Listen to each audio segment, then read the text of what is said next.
بسم الله الرحمن الرحيم وبه نستعين والصلاة والسلام على أشرف المرسلين أما بعد. أهلا بكم. فكرة سهلة إن شاء الله، طلبت مني كتير، إن شاء الله ننفذوها سوا وتكون سهلة وبسيطة.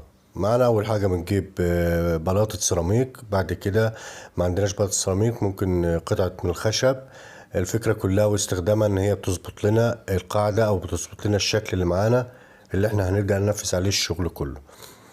بنجيب قطعة خشب ارتفاع حوالي 5-6 سنتي، يعني 5 أو 6 سنتي مفيش مشكلة، وبنبدأ نظبط بيها الشغل كله. تمام. بنظبط طبعا الجناب العرض بالطول.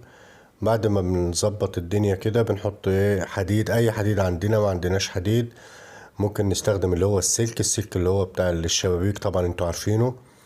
ممكن نحطه بنفس المقاس ومفيش أي مشكلة خالص، ولكن بيفضل الحديد لان الحديد بيبقى تسليحه يعني قوي جدا.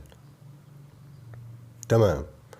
بعد كده بنبدأ نسويها من الجناب. اهم شيء ديت، يعني الفكرة كلها ما فيهاش حاجة صعبة الا دي، ودي بتهيألي ان هي ما فيهاش مشكلة بإذن الله. بنسويها كويس جدا. بعد كده بنبدأ نديها شوية اسمنت ناشف زي ما هتشوفوا دلوقتي. اسمنت الناشف هيعجل ان هي تنشف بسرعة عشان نبدأ نشتغل عليها على طول. بعد كده بنسيبها حوالي ساعة وبنبدأ نقسمها 3 أجزاء.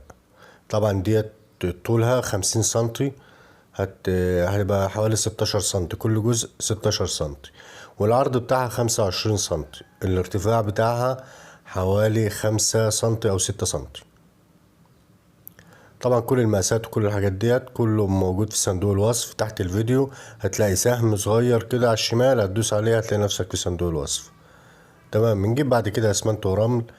طبعا المعدل بتاعنا بالنسبة لهنا هيبقى الاسمنت قد الرمل مرتين. تمام. بنبدأ نقلب بنفس الطريقة ونزود مية واحدة واحدة، ما بنخليش الاسمنت القوام بتاعه سايل، بنخليه ماسك نفسه بحيث ان احنا نقدر نشتغل عليه. بنبدأ نعمل الكور. طبعا الكور دي احنا عملناها قبل كده في كذا فكرة، هوريكم الصور بتاعتها دلوقتي. اللي ما شافهاش يا ريت يشوفها، هسيب لكم برضو الروابط بتاعتها كلها في صندوق الوصف. تمام. بنبدأ نرص. قبل ما نرص هنبدأ نخش اوريكم الصور ديت، ان شاء الله تعجبكم، وتعملوا لنا لايك وشير وتشتركوا في القناة وتفعلوا زر الجرس. معلش هي طلبات كتير بس هي لازم تترص كلها جنب بعضها كده. دي برضو عملناها بنفس الشكل اللي هي الكور. دي برضو شكل تاني ولكن هي تعتبر يعني نفس الفكرة، يعني نفس الشغل. ودي برضو بس دي بالزلط او بالحصو.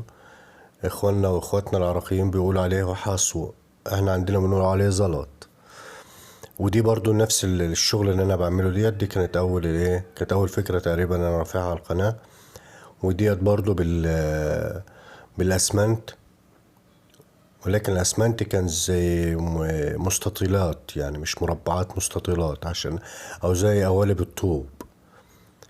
تمام. حابب برضو يا جماعة اتكلم في نقطة اتكلمت فيها الفيديو اللي فات، اللي هي النقطة بتاعت شغل المكن او المشروعات بتاعت المكن. طيب، بالنسبة للمشروع المكن هتكلم فيه على السريع كده يعني بإذن الله، وإن شاء الله في الفيديوهات اللي جاية هيبقى معانا كل فيديو بالنسبة لشغل المكن أو المشاريع اللي هي بتعتمد على المكن. هيبقى كل فيديو نازل بدراسة جدوى بالتسويق، بدراسة الجدوى كاملة، التسويق والخامات وأسعار المكن والارباح وكل شيء، كل شيء باذن الله. غير كده مفيش فيديو هينزل، يعني كل حاجه هتنزل باذن الله بالتفصيل الممل، بحيث ان انت تبقى عارف انت هتعمل ايه وتروح فين، وهيبقى فيه متابعه. وان شاء الله هيبقى فيه ناس متخصصه هتشرح او انا اللي هشرح طبعا على لسانهم، والموضوع باذن الله يكون منظم ويكون كويس والناس تستفاد منه باذن الله.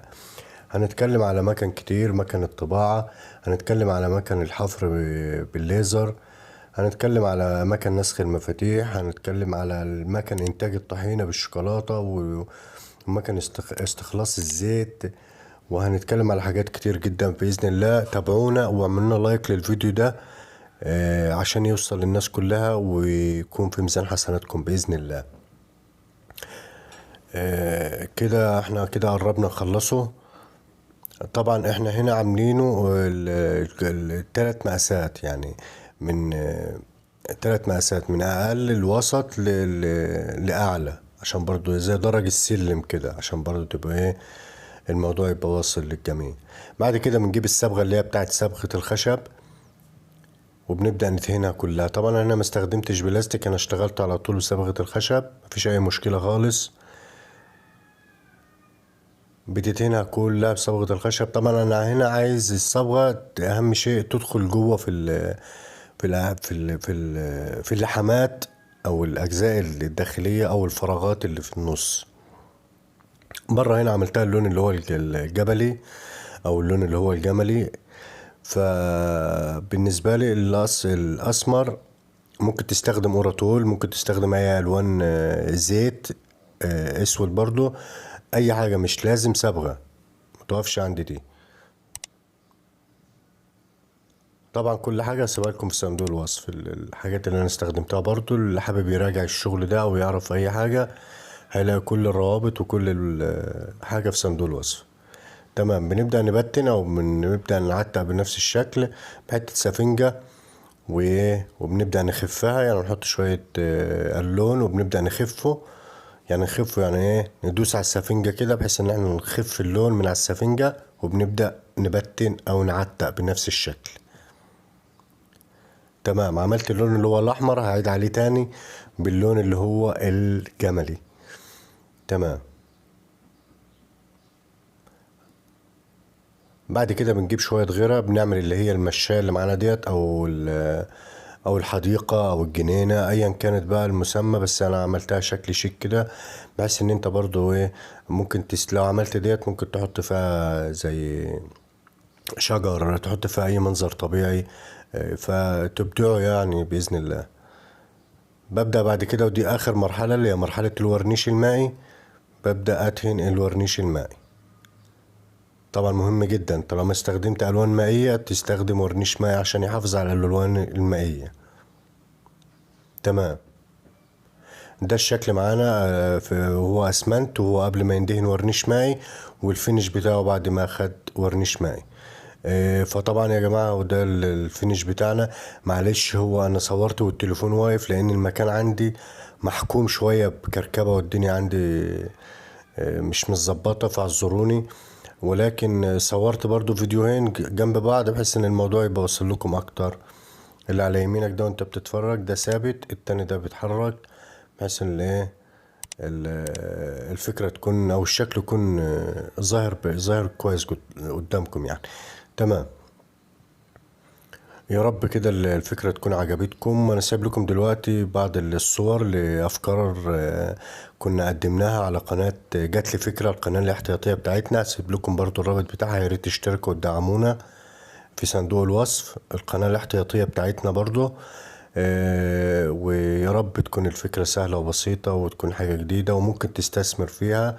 لو جنبك اي حد بيبيع ورد، بيبيع حاجات من ديت، ممكن تديها له، وممكن توري له الصور. وفي حاجات كتير جدا انا منزلها عندي على القناة، يا ريت تشوفوها. تنفع ان هي ممكن تشتغل بنفس الطريقة، زي حاجة زي كده برضو، حاجة بسيطة جدا ومش مكلفة ولها بدائل كتير. كلها حاجات بسيطة وحاجات مختلفة. هي الفكرة ان انت بتعمل حاجة مختلفة وحاجة شيك ومش مكلفة، وإعادة تدوير كتير جدا. عند القناة كلها تعتبر إعادة تدوير، يعني حاجات كلها بتترمي فعليا، فما فيش الكلام ده، بتتظبط وبنعمله بقى شغل كويس جدا الحمد لله. وكله من عند ربنا وبدعمكم وبوقوفكم جنبنا. بشكركم جدا جدا، ويا رب تكون الفكرة سهلة وعجبتكم.